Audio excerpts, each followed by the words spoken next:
لا حول ولا قوة إلا بالله العلي العظيم. أعوذ بالله من الشيطان الرجيم.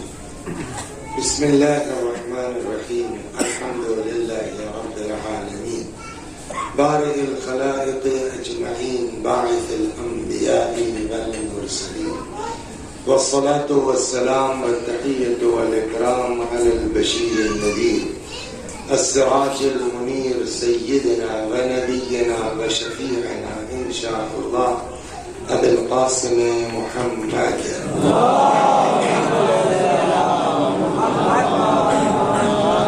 اللهم صل عليه وعلى أهل بيته مظاهر جلالك وجمالك، واللعن على أعدائهم الشاكين فيهم المنحرفين عنهم أجمعين. أما بعد، صدق الله تعالى حيث يقول وهو أصدق الصادقين وقوله الحق. أعوذ بالله من الشيطان الرجيم. بسم الله الرحمن الرحيم. ولو أنهم إذ ظلموا أنفسهم جاءوك فاستغفروا الله واستغفر لهم الرسول لوجدوا الله توابا رحيما. صلوات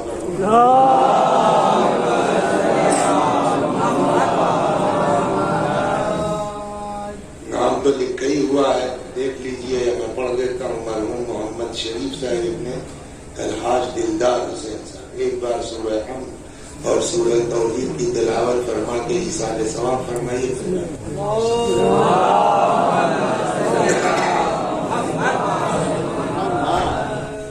تو 17 ربیع الاول ولادت کی تاریخ ہے حضرت کی.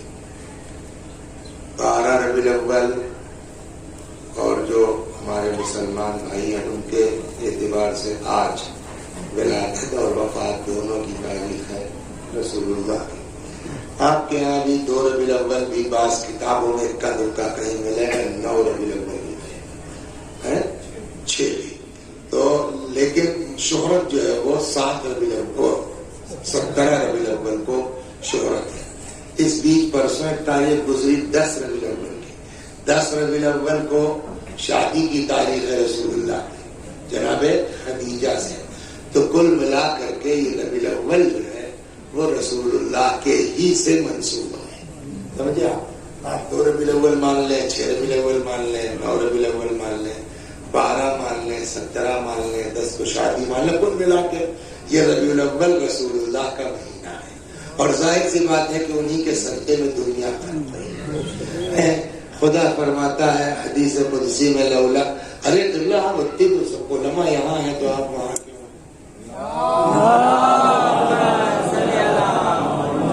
تم کس کو کہہ رہے ہو؟ تم ہی پہ ذرا اور کیا تم جو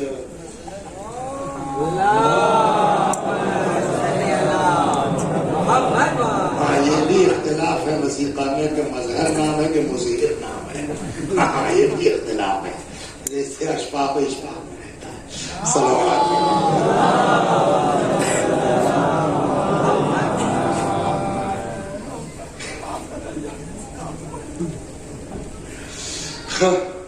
مظہر مظہر میں بھی فرق تو ہو ہی جائے گا. صلوات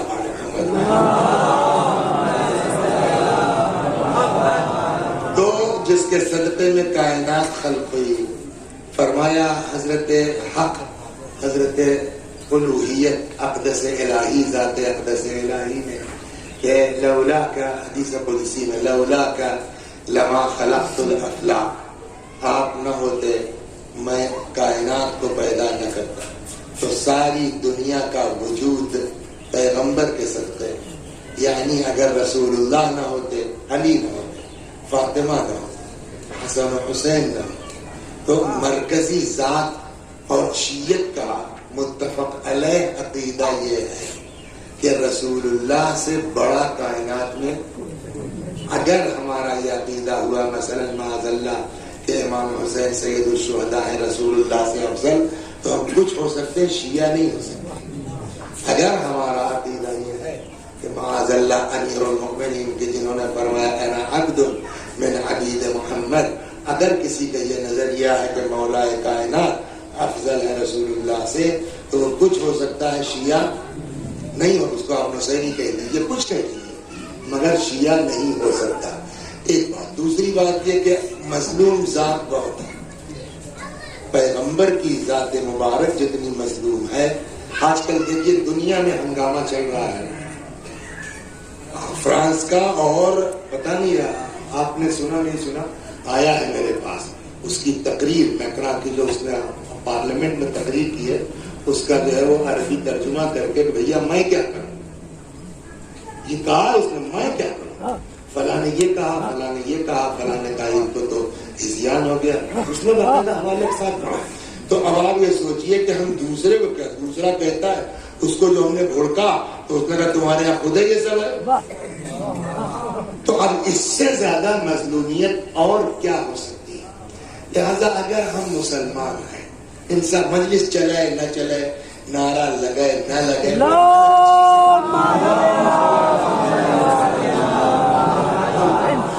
سمجھا، لیکن یہ کہ خلوص نیت سے، سمجھا، عرض پیغمبر کی خاطر 1 گھنٹہ آج آپ خالص کیجیے اپنے آپ کو رسول اللہ کے لیے. ان کے صدقے میں دنیا خلق ہوئی ہے. اور قرآن نے جو کہا نا، اگر 1000 بدماشی کرنے کے بعد میرا پیغمبر اگر تم کو کہہ دے گا نا کہ اللہ میاں معاف کر دو، میں یقیناً معاف کر دوں.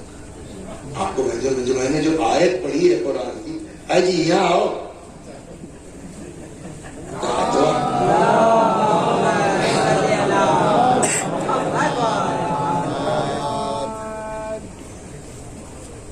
کم سے کم جو ہے وہ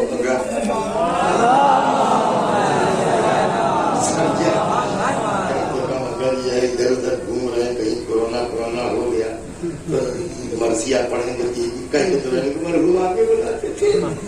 سمجھا، آدمی کو اگر اپنے بات کچھ پڑھوانا کروانا تو پہلے سے سیٹنگ کیے رہے، مطلب سیٹنگ ہو رہی ہے. سمجھا. تو قرآن کہتا سنیے، 2-3 باتوں پر آج گفتگو کروں گا. نمبر 1، رسول اللہ مر گئے کہ زندہ ہے. نمبر 1 سمجھ گئے. اگر زندہ بھی ہیں تو ان کی زندگی سے ہم کو کوئی فائدہ ہے کہ نہیں ہے، اس پر بات ہوگی. پہلے وہ آیت پڑھنا جو میں نے خطبے کے بعد پڑھی تھی، پھر اس پر بحث ہوگی. ارشاد ہوتا ہے وَلَوْ أَنَّهُمْ، قرآن کا ہے، یہ حدیث نہیں ہے کہ اس میں صحیح غلط کی بحث ہوگی. قرآن ارشاد فرماتا ہے وَلَوْ أَنَّهُمْ إِذْ ظَلَمُوا أَنفُسَهُمْ جَاءُوا، وہ لوگ جنہوں نے اپنے نفسوں پہ ظلم کیا. یہ اپنے نفس پر ظلم کیسے ہوگا؟ گناہ، جنہوں نے گناہ کیا. اگر جاؤ، آپ کے پاس آ جاتے، فاستغفر اللہ، اور آپ کے پاس آ کے یہ لوگ استغفار کرتے، لیکن ان کے اکیلے استغفار کرنے سے کچھ تھوڑا ہوگا. واستغفر لهم الرسول، جو قرآن کی ہے، اور ان کے لیے ہمارا پیغمبر بھی استغفار کر دیتا، لوجد اللہ توابا رحیما، تو یہ دیکھتے کہ اللہ کتنا زبردست توبہ قبول کرنے والا ہے، اللہ کتنا زبردست رحم کرنے والا ہے. مطلب کیا ہوا کہ چاہے جتنی بدماشی کیا ہے، چاہے جتنا جرم کیا ہے، چاہے جتنا گناہ کیا ہے، اگر تم ہمارے حبیب کے پاس آ جاؤ اور وہ تمہارے لیے ہاتھ اٹھا دے تو یقیناً میں معاف کر دوں گا. یہ قرآن سے ہے بات، یہ نہیں ہے. اب بتائیے جو ہے وہ غزل پر اول اصول دین، اول توحید، دوسرے عادل. کیا مطلب ہے عادل کا؟ اصول دین میں جو ہم لوگ عادل پڑھتے ہیں، کیا مطلب عادل کا؟ یعنی اللہ عادل ہے، انصاف. خود اس نے کہا ہے لا یجرمنکم شنآن قوم علی الا تعدلوا اعدلوا هو اقرب للتقوی. خبردار کسی قوم کی دشمنی تم کو اس بات پر نہ اکسا دے کہ تم عدل کے خلاف چلے جاؤ. عدالت سے کام لو، یہی تقوی سے قریب ہے. تو جو خدا اپنے بندوں کو عدل کا حکم دیتا ہے وہ عدل کے خلاف کرے گا؟ نہیں نا. لیکن آپ کو یہاں 2 میں سے ایک بات ماننا پڑے گی. بھیا وہ لوگ جو پیغمبر کے زمانے میں تھے ان کی قسمت بڑھیا ہے کہ نہیں ہے؟ قرآن کہتا ہے کہ اگر ظلم کیا ہے، اپنے نفسوں پر گناہ کیا ہے، میرے پیغمبر کے پاس آ جاؤ، پیغمبر ہاتھ اٹھا دیں گے، میں سب معاف کر دوں گا. یہی تو آیت ہوئی نا. تو یہ ان کے لیے تو بڑھیا جگاڑ ہے بھیا. جو آج سے 1400 برس پہلے پیدا ہوئے رسول اللہ کے زمانے میں, ان کے لیے تو بڑا شاندار جگاڑ ہے. 1000 بدماشی کر لو, اچھا وہ رحمت للعالمین تو ہی ہے. صاحب غلطی ہو گئی, یا رسول اللہ علیہ یا رسول اللہ, اور تھوڑا سا ہاتھ پیر جوڑ دو, وہ ہاتھ اٹھا دیں گے, تمہارا کام ہو گیا. تو ان کے لیے تو بڑھیا جگاڑ ہے. اور ہم جو آج گھوسی میں پیدا ہوئے 1400 سال کے بعد, ہماری کیا پتہ تھی؟ گناہ تو ہم سے بھی ہوا نا. تو یا تو کہیے کہ اللہ میاں عادل نہیں ہے کہ ان کے لیے اتنا بڑھیا انتظام کر دیا کہ پیغمبر موجود ہے, 50 گناہ کر کے ان کے پاس چلے جاؤ, معاف ہو جائے گا. یا تو کہیے اللہ عادل نہیں ہے, اور یا یہ ماننا پڑے گا کہ جیسے ان کے لیے وجود مبارک تھا ویسے ہی آج بھی پیغمبر کی ذات صلوات محمد.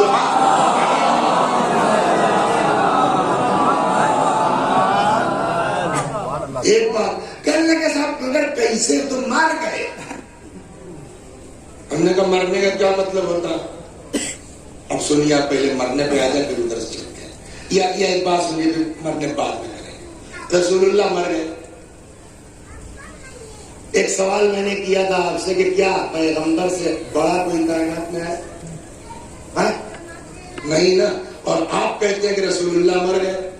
اگر قرآن کسی کو زندہ کہہ دے تو پھر بڑا کون ہوگا؟ زندہ کے مردہ. آپ کہتے ہیں پیغمبر مر گئے, قرآن کہتا فلانے فلانے زندہ ہیں, ان کو مردہ نہ کہنا. تو وہ جن کو قرآن زندہ کہہ رہا وہ افضل ہونے کے رسول اللہ. تو کیا مطلب؟ ہم نے کہا پڑھیے قرآن. ارشاد ہوتا وَلَا تَحْسَبَنَّ الَّذِينَ قُتِلُوا فِي سَبِيلِ اللَّهِ أَمْوَاتًا بَلْ أَحْيَاءٌ عِندَ رَبِّهِمْ يُرْزَقُونَ. وہ لوگ جو اللہ کی راہ میں قتل ہو گئے انہیں مردہ نہ سمجھو, وہ زندہ ہیں, اپنے اللہ کے پاس سے روزی پا رہے ہیں. شہداء زندہ ہیں, رسول اللہ مردہ ہے. افضل کون ہوا؟ یا تو کہیے کہ جو ہے وہ رسول اللہ بھی زندہ ہے, ورنہ علی شہید, حسن شہید, حسین شہید, بدر والے شہید, حمزہ شہید. یا تو کہیے حمزہ افضل, یا کہیے رسول اللہ زندہ. صلوات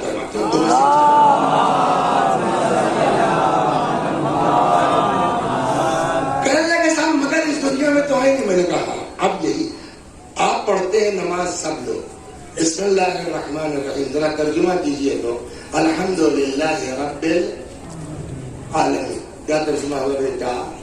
تعریف. عالمین ہے تو پوچھنا کر کیا مطلب ہوا عالمین کا؟ آپ بتائیے عالمین کا مطلب.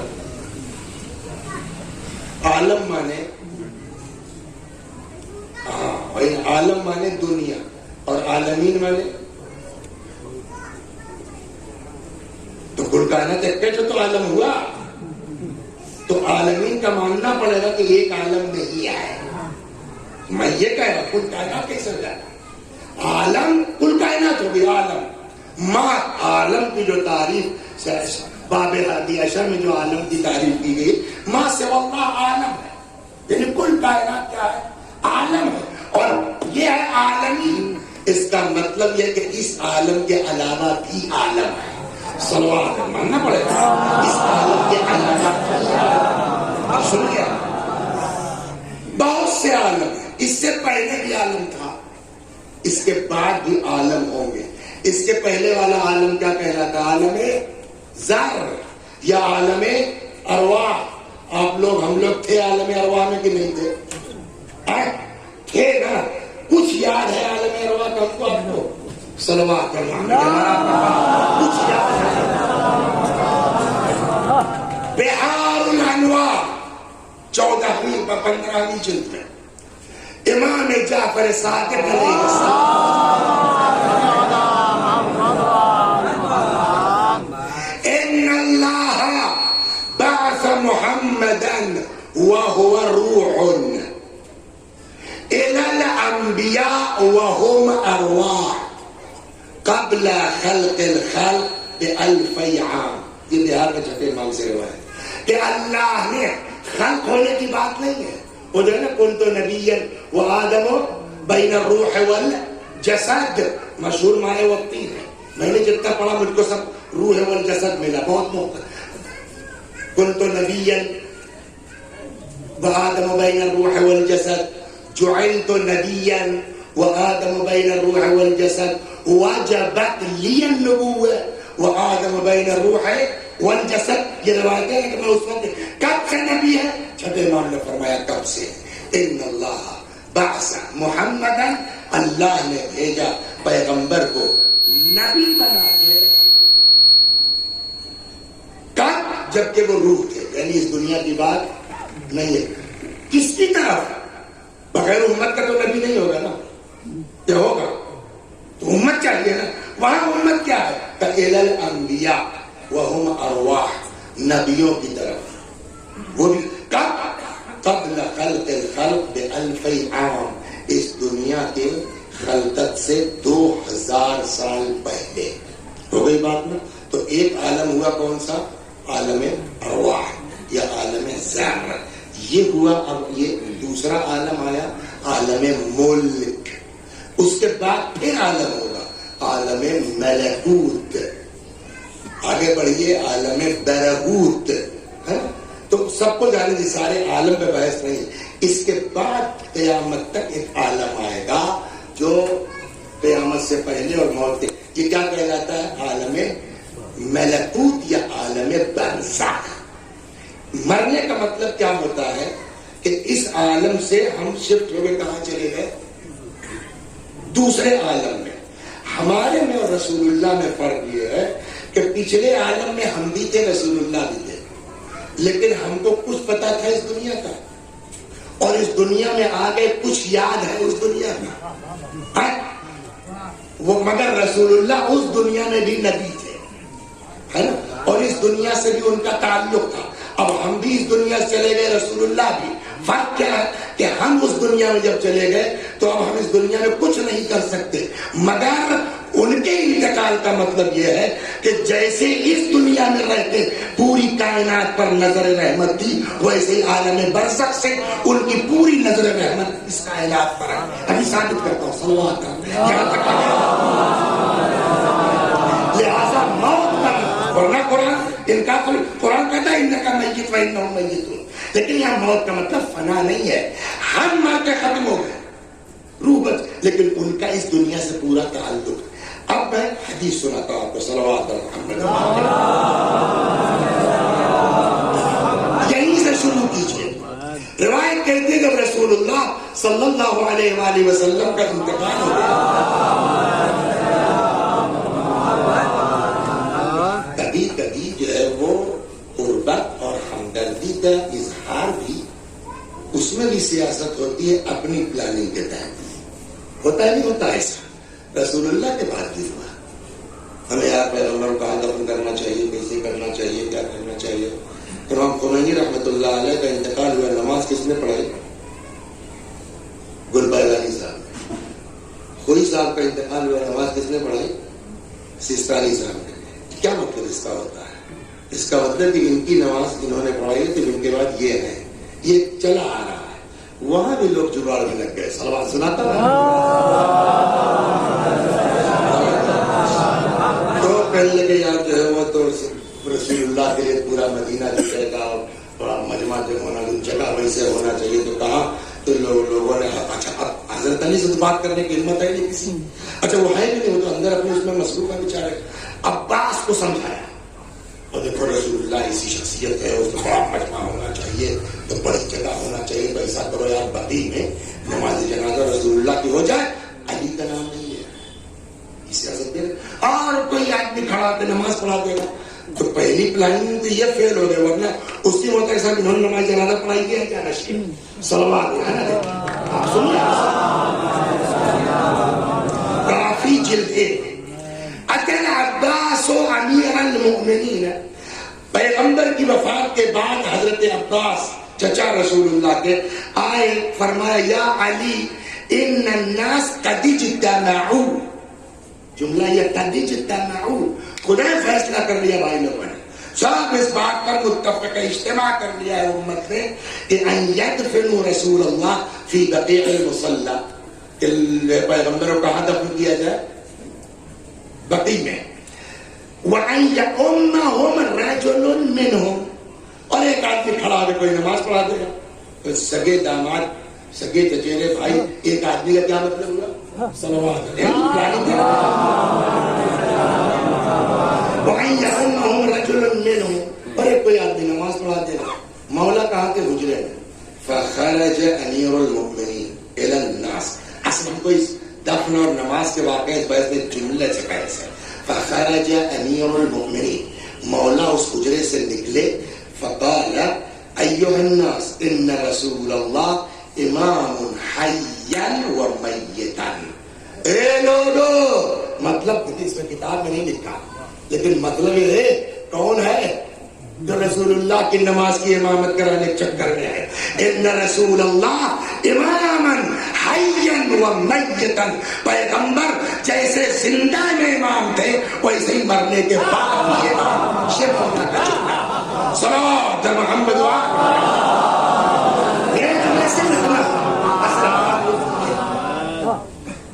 وإني أدفن. وقال، سنا تم لوگ کون ہو ڈیسائیڈ کرنے والے؟ وہ خود وصیت فرما چکے ہیں. انی ادفن فی البقعۃ التي اقبض فیہا، مجھ کو اسی کمرے میں دفن کیا جائے گا جس میں میری روح نکلے گی. ہم کو اس سے بحث اس جملے سے ہے کہ مولا کا جملہ کیا ہے کہ ان رسول اللہ اماما حیا و میتا. پیغمبر کی جو پوزیشن زندگی میں ہے وہی پوزیشن آج بھی ہے. یعنی وہ عالم برزخ سے اسی طرح اس پوری کائنات پہ نظر رکھے ہیں جیسے اس عالم میں رہتے ہوئے نظر رکھے ہوئے. اب آئیے خود پیغمبر کی ایک حدیث ہے، اور راوی کون ہے اس حدیث کا؟ امام جعفر صادق علیہ السلام.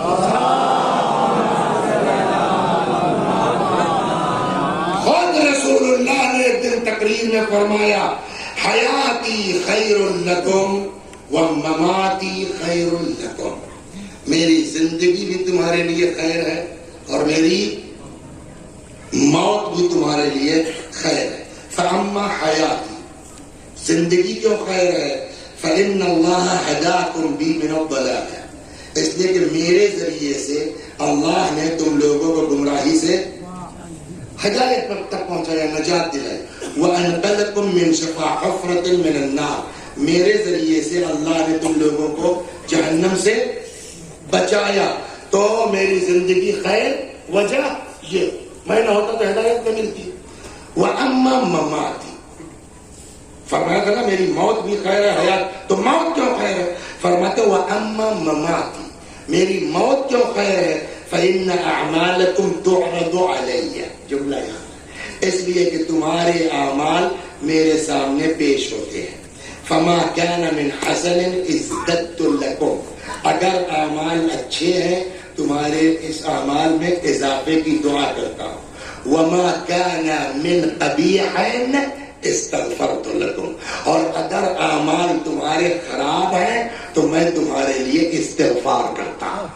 اب سمجھ میں آیا رسول اللہ جیسے دنیا میں رہتے ہوئے ان لوگوں کے لیے رحمت ہے ویسے ہی آج ہمارے آپ کے لیے رحمت ہے. شرط یہ ہے کہ ان کی بارگاہ میں جاؤ تو. صلوات ابھی آئے کسی مگر یہ باتیں وہ ہیں جو سب کے بھیجے میں نہیں آتی، ہضم نہیں ہوتی. بدماش ہر زمانے میں ہے، منافق ہر زمانے میں ہے. روایت کہتی امام پر فقال رجل من المنافقین، ایک منافق کھڑا ہو گیا، کہنے لگے وہ کئی قضا کیا رسول اللہ، یہ کیسے ممکن ہے؟ وقد رممت، اور اس کے بعد رسول اللہ کو سمجھا رہا یعنی صرت رمیما. اور یہ کیسے ہو سکتا ہے صاحب؟ آپ تو سر گل گئے ہوں گے، بھوسا ہو گئے ہوں گے. یہ جانتے کہاں سے چلا ہے؟ صلوات اللہ. یہ کیوں ہے؟ میں نے جو ایک جملہ کہا نا کہ آج کے زمانے میں پیغمبر سے زیادہ مظلوم کسی کی ذات شاہدی ہو، یہ آج سے تھوڑی ہے. پیغمبر کی زندگی سے آپ دیکھ رہے ہیں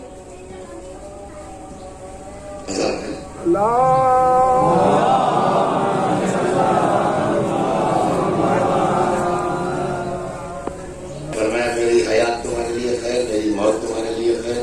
انہی کے منہ پہ کھڑا ہوتا. ابھی سب کیسے ممکن ہے آپ کے ساتھ؟ اس کا مطلب یہ آج نئی بات نہیں رسول اللہ مر گئے ہوگا. اس کے پیچھے راز کیا ہے؟ کیوں بتایا آپ کو؟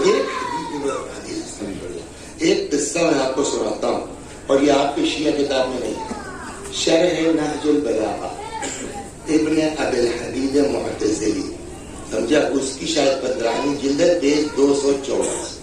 بڑی زبردست بات لکھی، سنیے غزل پر پاگل ہو جائے. کہتے خاطب الحجاج بالکوفہ، حجاج کوفے میں تقریر کر رہا تھا. فذکر الذین یزورون قبر رسول اللہ بالمدینہ، بات نکل آئی دوران تقریر ان لوگوں کی جو مدینے گئے ہیں پیغمبر کی قبر مبارک کی زیارت کے لیے. کہتا ہے تبا لہم، اللہ کی مار ان سبوں پر. کن سبوں پر؟ جو مدینے گئے رسول اللہ کی. انما یطوفون باعواد ورمۃ بالیہ، یہ سب جا کر کے طواف کر رہے ہیں سڑی گلی لکڑیوں اور ہڈیوں کا. یہی بری بات ہے نا. اس کے بعد سنیے، حلا طافوا قصر امیر المؤمنین عبد الملک. طواف ہی کا شوق ہے جب آئے نہیں امیر المؤمنین عبد الملک کے قصر کا طواف کرتے ہیں. اس کے کیا بات میں استغفر اللہ. آگے جملہ سنیے تب کیا کہیے گا. الا یعلمون، کیا ان سبوں کو پتا نہیں ہے ان خلیفۃ المرء خیر من رسول، ان کو پتا نہیں ہے کہ خلیفہ اپنے رسول سے افضل ہوتا ہے. اب کچھ بچا انسان، یہ کیوں ہو رہا ہے؟ خلیفہ کو افضل بتا دیا گیا، قصر کو آ کے طواف کرو قبر پیغمبر. کیوں؟ اس کے پیچھے راز وہی ہے کہ اگر لوگ ان کے یہاں جائیں گے اور حاجتیں پوری ہوتی رہیں گی، میرے دربار میں کون حاضری دے گا؟ تو میرے یہاں سے لوگ ہٹنے نہ پائے، لہذا قبر پر. اس پر ابھی میں صحابہ کے کیا عمل رہا ہے وہ سناؤں گا میں آپ کو، اہل بیت کا کیا عمل رہا ہے. لیکن یہ چلا آ رہا ہے. خبردار پیغمبر کے قبر نہیں آ کے امیر المومنین عبد الملک کے قصر کا طواف کرو. یہاں تک سماج گر چکا ہے. پیغمبر کے سامنے وہ کھڑا ہو گیا. پیغمبر نے کیا جواب دیا؟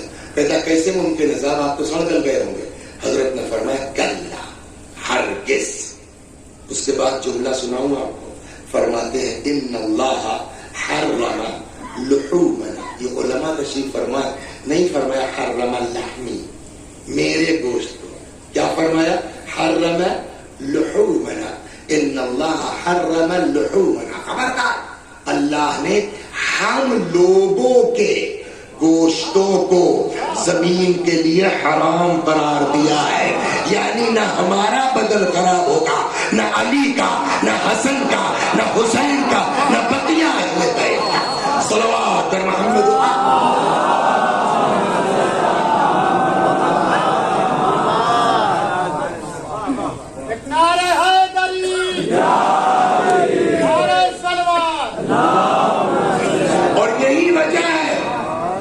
کہ آپ جب زیارت پہ جاتے ہیں نا، کمال ہے، واقعی عجیب ہے.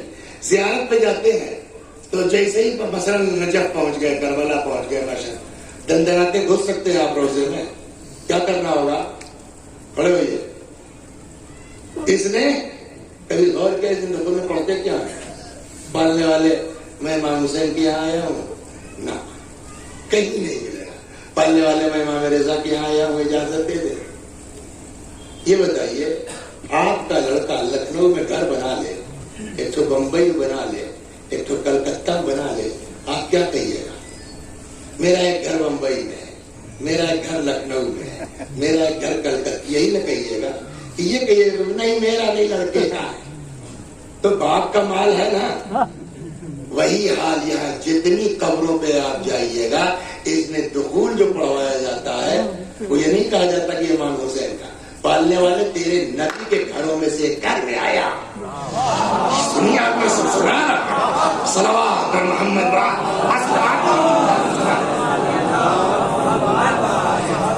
اللہ اس نے دخول جو بار بار گئے ان کو یاد بھی ہو گیا ہوگا. اللہم انی وقفت علی باب من ابواب بیوت نبیک. پروردگارا میں تیرے نبی کے دروازوں میں سے، گھروں کے دروازوں میں سے ایک دروازے پہ کھڑا ہوں. یہ تھوڑی کہ میں امام رضا کے دروازے پہ کھڑا ہوں، امام حسین کے دروازے. صلوات فقد منعت الناس ان يدخلوا الا باذنه، اور تو نے قرآن میں منع کیا ہے ہمارے نبی کے گھر میں بلا اجازت مت داخل ہو. تو اس کا مطلب ہم اس کو نبی کا گھر مانتے ہیں، اسی لیے تو نہیں جا رہے ہیں بلا اجازت. فقلت یا ایھا الذین آمنوا لا تدخلوا بیوت النبی الا ان یؤذن لکم، خبردار جب تک اجازت نہ دی جائے تب تک ہمارے پیغمبر گھر میں داخل مت. اللہم، یہ اصل یہاں، اللہم انی اعتقد حرمت صاحب هذا المشهد الشریف، پڑھنے والے یہاں جو دفن ہے میں ان کی حرمت کا ویسے ہی قائل ہوں فی غیبتہ کما اعتقدها فی حرمتہ، جیسے ان کی زندگی میں ان کی عظمت کا قائل تھا ویسے ہی آج بھی ان کی عظمت کا قائل ہوں. بات یہاں نہیں کرتے، اصل ہمارا موضوع یہاں آ رہا. وَأَعْلَمْ، اور مجھ کو اچھی طرح معلوم ہے، اعلم خدا میں جانتا ہوں، ان رسولک وخلفاءک، تیرے رسول، تیرا رسول اور خلفاء احیاء، یہ سب کے سب کیا ہے؟ زندہ ہے. عندک یرزقون، تیرے پاس سے روزی پر. یرون مقامی، یہ دیکھ رہے ہیں مجھ کو. ویسمعون کلامی، میری بات کو سن رہے ہیں. ویردون السلامی، ہمارے سلام کا جواب. وانک حجبت عن سمعی کلامہ، تو نے میرے کان پہ پردہ ڈال دیا ہے کہ ہم ان کا جواب سن نہیں پا رہے ہیں. تو مشکل ہمارے کان میں ہے، مردہ پیغمبر کو سمجھ رہے ہیں. صلوات پڑھنا مشکل ہے، صلوات پر محمد سیدھی سی بات ہے. اب آئیے سلام کہ ایک بات تو طے ہو گئی، پیغمبر زندہ ہے. یہ تو میں نے اپنے عقیدے کے اعتبار سے، عقلی اعتبار سے وہ یا تو حمزہ کو زندہ مانو، پیغمبر کو، حمزہ کو افضل مانو پیغمبر کے مقابلے میں، یا پیغمبر کو زندہ مانو. اس لیے قرآن کہتا ہے کہ حمزہ زندہ ہے، شہید ہے تو زندہ ہو گئی نا. اور اگر زندہ نہ ہوتے، سارے انبیاء کی بات کر لو، قرآن سلام کیوں کرتا؟ یا تو یہ مان لیجئے کہ مردہ کو بھی سلام کیا جا سکتا ہے، صلوات پر یا تو ایک زندہ مان لیجئے، اور یہ کہ یہ سب مردوں کو بھی سلام کیا. ہٹا میں قرآن میں کیا، اور ایک دو کو نہیں سب کو کیا. ایک جگہ ارشاد ہوتا ہے وَسَلَامٌ عَلَى الْمُرْسَلِينَ، سارے رسولوں کو ایک ساتھ. تو قرآن نے سلام کیا نہیں کیا؟ قرآن سلام کر دے تو کوئی حرج نہیں، ہم سلام کرتے تو بدعت ہو جائے. صلوات ہے، سنیے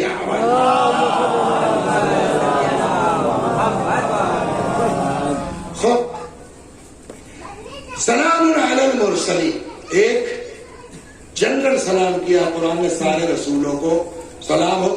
پھر نام لے لے کے کچھ لوگوں کا، سلام علی نوح فی العالمین، سلام ہو کس پر؟ نوح پر. سلام علی ابراہیم، سورہ صافات کے سلام مل جائے گا. سلام علی ابراہیم، نام لے کے کیا نا. سلام علی موسیٰ و ہارون. سب قرآن میں دیکھیے ایک ایک لفظ معجزہ ہے، ایک ایک آیت معجزہ ہے. یہ جتنے علماء بیٹھے سب بتائیں گے اللہ اپنے بات کو جڑ دیتا ہے نا. دنیا آپ سب علیہ السلام سنا ہے نہیں سنا ہے؟ آج تک کسی سے علیہ السلام سنا ہے؟ علیہ السلام نا اللہ زیر دیتا ہے. قرآن میں علیہ اللہ، قرآن ہے نہیں. تو قرآن کا ایک ایک زیر، ایک ایک زبر، ایک ایک نقطہ، اس کا اپنا مفہوم ہے، اس کا اپنا معنی ہے، اس کا اپنا اعجاز ہے.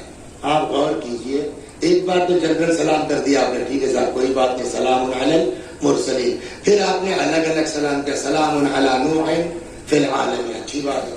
آپ نے کہا سلام علی ابراہیم، ٹھیک ہے. تو الگ الگ کیوں نہیں کہا سلام علی موسیٰ، پھر کہتے سلام علی ہارون. لیکن موسیٰ اور ہارون کو ایک کے ساتھ دیا اللہ نے. غور کرنے والی بات ہے کہ نہیں ہے؟ کچھ سمجھ میں آیا کہ اگر کسی کا بھائی ہارون کے مثل ہو تو موسیٰ کے ساتھ جیسے ہارون کا سلام، ویسے ہی محمد کے ساتھ علی کا سلام، صلوات ایک سلام۔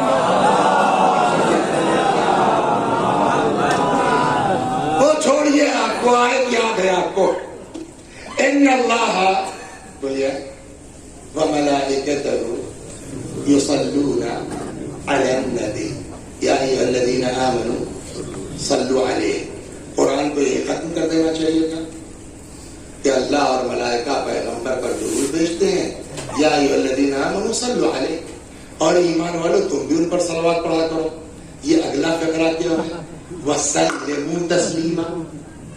تو اس کا مطلب یہ کہ قرآن کا حکم ہے کہ سلام کرو تم پیغمبر کو۔ ہو گئی بات نا؟ ایک قرآن میں آیت ہے جس سے حیات پیغمبر ایک دم آشکار ہے، صلوات پر محمد۔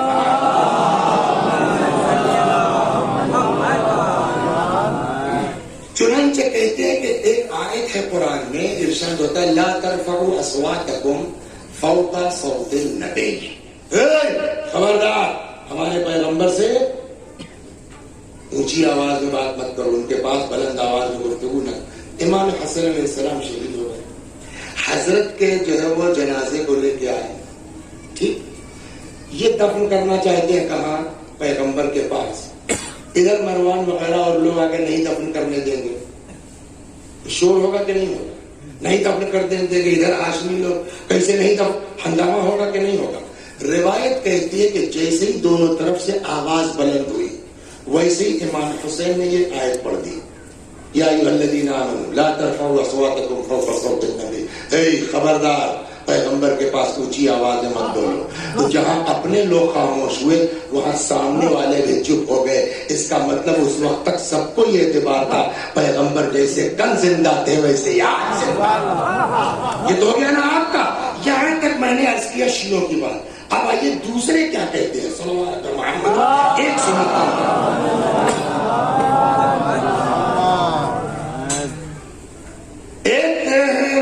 چار امام ہے نا، امام اعظم جناب ابو حنیفہ، احمد ابن حنبل، مالک ابن انس، محمد ابن ادریس شافعی، ہے نا؟ اس میں جو ہے وہ کون ہے؟ انس ابن مالک، یہ بھی امام ہے ایک فرقے کے۔ انس ابن مالک کے زمانہ تھا منصور دوالیقی کا۔ منصور مسجد رسول میں، روضہ رسول کے پاس، قبر پیغمبر کے پاس۔ اچھا، اب جو بھائی خلیفہ ہیں تو ان کے ساتھ لاؤ لشکر کے بعد کچھ کسی بات پر آواز بلند ہو رہی تھی، مالک ابن انس وہاں موجود تھے، ان کو برداشت نہیں ہوا۔ اب سنیے، اور یہ اب یہ شیعہ روایت نہیں، یہ کہا ہے وفاء الوفا سے انہوں نے لکھا، چوتھی جلد سے۔ کہتے ہیں کہ جیسے ہی شور بلند ہوا تو مالک ابن انس نے کہا یا امیر المومنین لا ترفع صوتک فی ھذا المسجد۔ خبردار، اس مسجد میں اونچی آواز میں بات نہیں کر سکتے آپ۔ فإن اللہ تعالی ادب قوما، اس لیے کہ اللہ نے کچھ لوگوں کو اس آیت کے ذریعے ادب سکھایا ہے۔ لا ترفعوا اصواتکم فوق صوت النبی، خبردار پیغمبر سے اونچی آواز میں بات مت کرو۔ ومدح قوما، منصور، اللہ نے کچھ لوگوں کی مدح کی ہے اس آیت کے ذریعے۔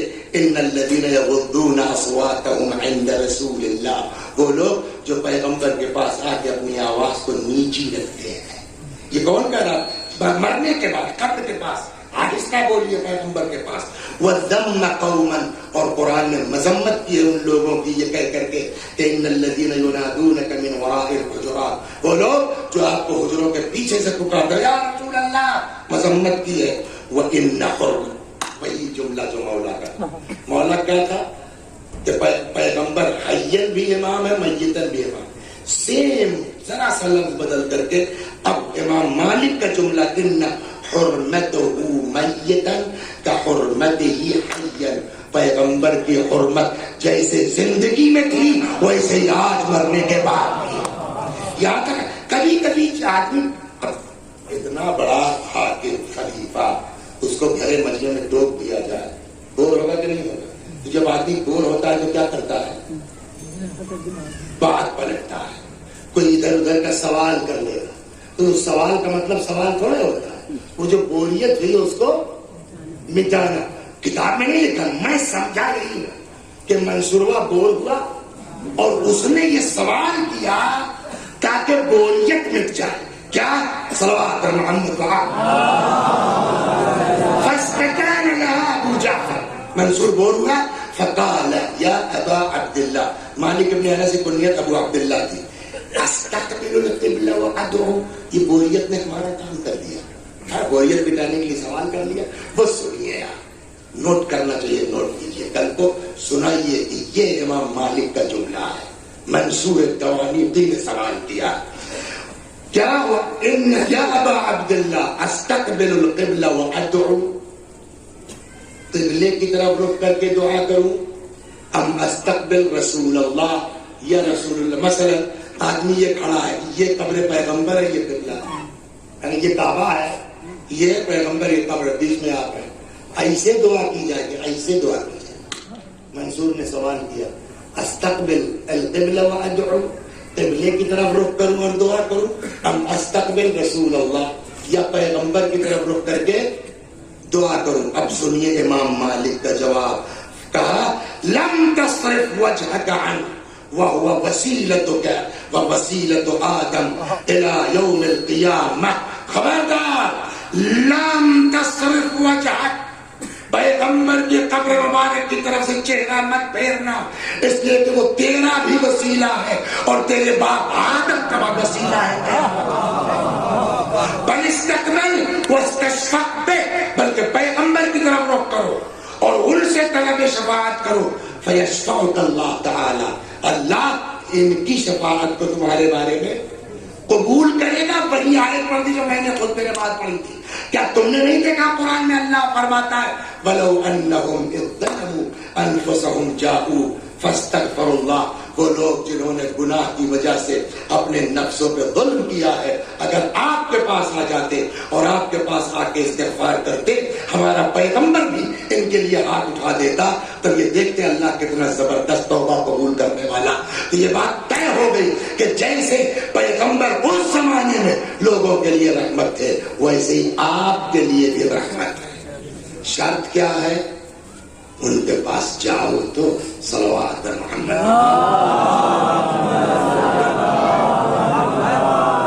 میں دو چار روایتیں اس سلسلے میں سناتا ہوں اور زحمت آپ کی تمام.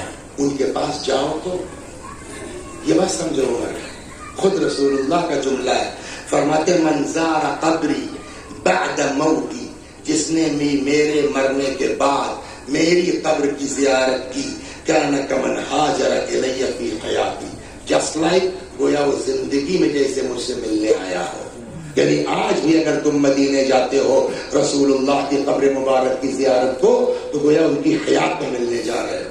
ایک جگہ اور فرماتے من اتی مکہ حاجا ولم یزرنی الی المدینہ جفانی، جو مکے آئے حج کے لیے اور مدینہ نہ آئے میری زیارت کو، اس نے میرے اوپر ظلم کیا ہے.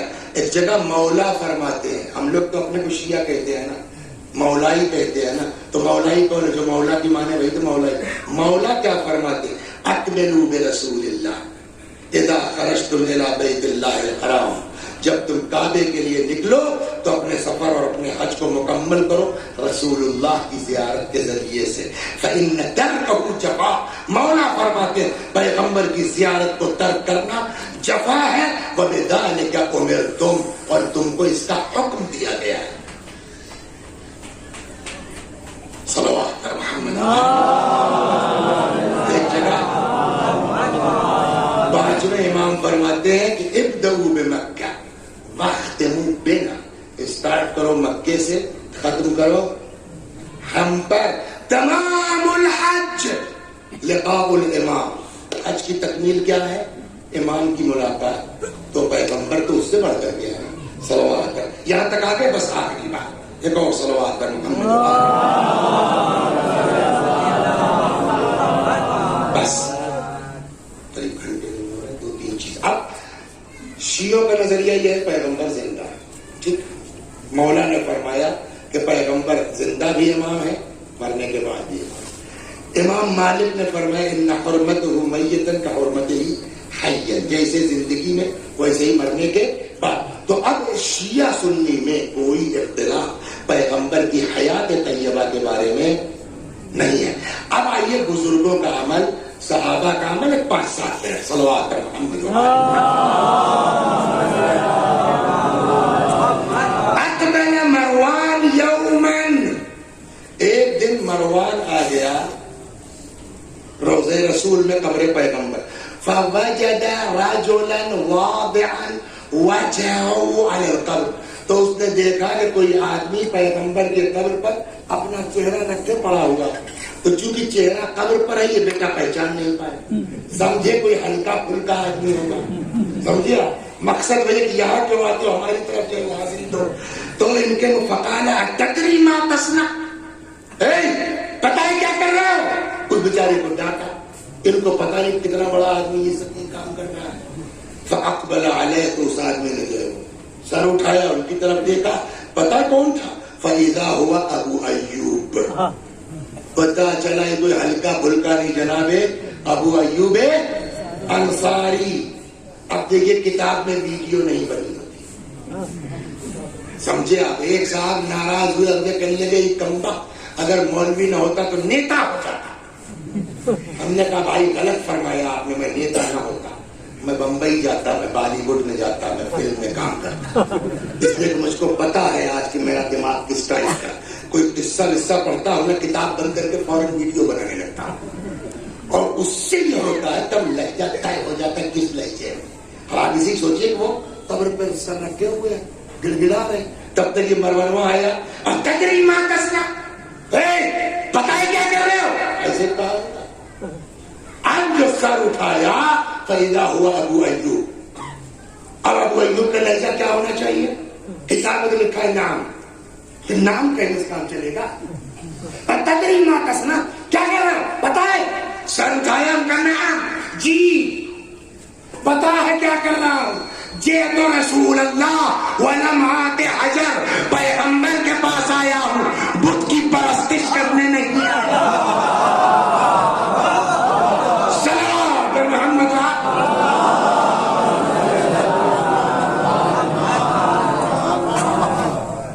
بلال حبشی، ختم بس، بلال حبشی، ان سے زیادہ دین ہم آپ جانتے ہیں۔ روایت کہتی اتا قبر النبی، بلال پیغمبر کی قبر پر آتے تھے، فجعل یبکی عندہ، قبر پیغمبر پہ آ کے گریہ فرماتے تھے، خالی گریہ نہیں، ویمرغ وجہہ علیہ، اور اپنا چہرہ قبر پیغمبر پر، جانے دیجیے ابو ایوب کو، جانے دیجیے بلال کو، فاطمہ سے زیادہ کوئی دین جانتا ہے، ہاں بی بی سے زیادہ کوئی مذہب جانتا ہے، وہ ہے نا صبت علیہ مصائب لو کنہا صبت علی الایام سرنا لیالی، پورا کلام ہے، اسی کا ایک شعر یہ بھی ہے۔ روایت کہتی ہے بی بی آتی تھی قبر پیغمبر پر، اور قبر پیغمبر پہ آنے کے بعد وہاں تب قبر تو کچی تھی نا، خالی خاک تھی، وَأَخَذَتْ قَبْضَةً مِّن تُرَابِ قَبْرِهِ، پیغمبر کی قبر کی خاک مٹھی میں لیتی تھی، فَوَضَعَتْهَا عَلَىٰ عَيْنَيْهَا، آنکھوں سے نانا کی قبر کی خاک لیتی تھی، آنکھوں سے لگاتی تھی، وَأَنشَدَتْ، اور یہ شعر پڑھتی تھی، مَاذَا عَلَىٰ مَنْ شَمَّ تُرْبَةَ أَحْمَدَ أَلَّا يَشُمَّ مَدَى الزَّمَانِ غَوَالِيَا، کیا حرج ہے جس بابا جس نے تمہاری قبر کی خاک سونگ لی، اب اس کو دنیا میں کسی خوشبو کے سونگنے کی ضرورت نہیں ہے۔ میرے بھائیوں دیکھیے، حج جب واجب ہوگا تب دیکھا جائے گا، 4 لاکھ ہوگا تب جائیے گا، 5 لاکھ ہوگا تب جائیے گا، لیکن اگر 50-60 ہزار ہو گیا، 70,000 75,000 ایسے کچھ لگتا ہو گیا ہے نا، تو چلے جائیے، اللہ کے گھر کی زیارت کیجیے عمرے کے بہانے۔ آپ کو پتا ہے معصوم کتنے ہیں ڈاکٹر صاحب؟ 14 نا، 6 مدینے ملیں گے اکٹھے ہی، آپ معلوم ہے مدینہ معمولی چیز تھوڑی ہے، رسول اللہ، جناب فاطمہ، یہ 2 تو یہ ہو گئے، پھر امام حسن، امام زین العابدین علیہ السلام، امام باقر علیہ السلام، امام صادق علیہ السلام، 4 امام آپ کو ملیں گے، 2 جو ہے معصوم، 6 معصوم آپ کو ملیں گے۔ لہٰذا میری گزارش، جیسے کربلا جاتے ہیں نا، ایک حدیث سے لیجیے، رسول اللہ، بس آخری روایت ہے، بھول گیا تھا کہ یاد آ گئی اچانک سے، بہت غضب کی. ایک دن امام حسین علیہ السلام نے پوچھ لیا، نانا ما جزاء من زارک. عجب روایت سنیے نانا، اسی کتاب میں ہے، یاد ہے تو سن. نانا ما جزاء من زارک، نانا جو آپ کی زیارت کو آئے اس کی جزا کیا ہے؟ تو پیغمبر کو پوچھا نا، پیغمبر نے سب کا بتایا اور اپنا بتایا کہ میں کیا کروں گا زائروں کے ساتھ. ما جزاء من زارک، پیغمبر نے فرمایا من زارنی فی حیاتی او بعد موتی، بیٹا جو بھی میری زیارت کو آئے، چاہے میری زندگی میں چاہے میرے مرنے کے بعد، او زار اباک، یا جو بھی تمہارے باپ کی زیارت کو آئے، او زار اخاک، یا تمہارے بھائی کی زیارت کو آئے، او زارک، یا تمہاری زیارت کو آئے. اس کے بعد جانتے پیغمبر نے کیا فرمایا؟ کان حقا علی ان ازورہ یوم القیامہ، مجھ پر واجب ہے کہ میں قیامت میں اس کی زیارت کو جاؤں. یہ رحمت للعالمین کا فطرہ ہے، یہ رسول اللہ کا فطرہ ہے. میری زیارت کو آؤ، چاہے علی کی زیارت کو آؤ، چاہے حسن کی زیارت. بات یہ نہیں کہ میں صرف زیارت کو آؤں گا. کان حقا علی ان ازورہ یوم القیامہ، مجھ پر واجب ہے کہ میں زیارت اس کی قیامت میں زیارت وَأُخَلِّصُهُ مِن ذُنُوبِهِ، پیغمبر فرماتے اور مجھ پر واجب ہے کہ میں اپنے ظاہر کو اس کے گناہوں سے نجات دے. اسی لیے میں نے گزارش کی میرے بھائیوں، ہو جائے نا اگر اتنا کہ عمرے سے جا سکتے ہیں تو چلے جائیے. رسول اللہ کے قرآن کہتا ہے جن لوگوں نے گناہ کی وجہ سے اپنے نفسوں پہ ظلم کیا، جاؤ میرے پیغمبر اگر وہ آپ کے پاس آ جائے، قرآن حدیث نہیں ہے، قرآن روایت نہیں ہے، اور آج جبکہ اپنے پرائے سب پیغمبر کی آبرو کے اوپر حملہ آور ہے، ہماری آپ کی ذمہ داری اور بڑھ جاتی ہے. جائیے بارگاہ پیغمبر میں زیارت کے لیے، پیغمبر آپ کی زیارت کو آئیں گے، پیغمبر آپ کو گناہوں سے نجات دلائیں گے. بس چند جملے مصائب کے اور ختم و دعا. اللہ اکبر، سب چلے گئے، بس مختصر سا طولانی ہو گئی مجلس 5 سال، سب چلے گئے، کوئی نہ رہا. روایت کہتی فنظر یمینا و شمالا، امام نے دائیں دیکھا بائیں دیکھا.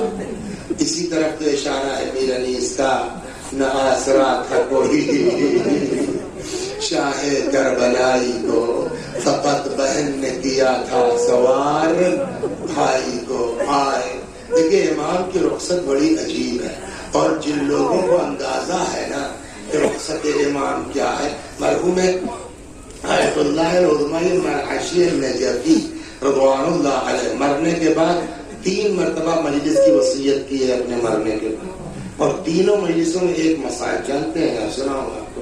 کہتے ہیں بیٹا جب مر جاؤں تو میرے جنازے کو لے آنا معصومہ قم کے روضے پر، زری کے پاس رکھ دینا، امامے کا ایک سرا زری میں ایک سرا تابوت میں باندھ دینا.